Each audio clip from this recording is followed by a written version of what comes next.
২৪ ঘন্টার মধ্যে অন্তর্বর্তীকালীন সরকার গঠন করে ৩ মাসের মধ্যে জাতীয় নির্বাচন দেওয়ার আহ্বান জানিয়েছেন বিএনপি মহাসচিব মির্জা ফখরুল ইসলাম আলমগীর।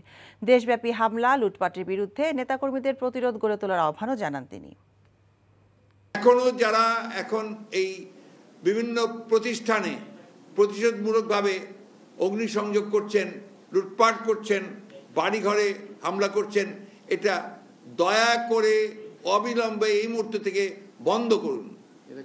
যারা এটা করছেন তারা কেউ এই আন্দোলনের লোক নন।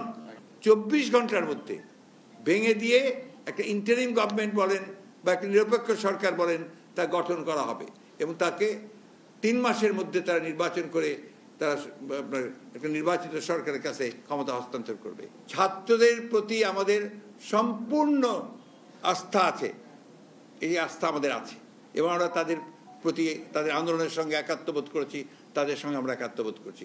তবে আমরা প্রত্যাশা করব যে এখানে সর্বদলীয় ব্যাপারটার গুরুত্ব দেওয়া উচিত, যে জিনিসটা অত্যন্ত গুরুত্বপূর্ণ।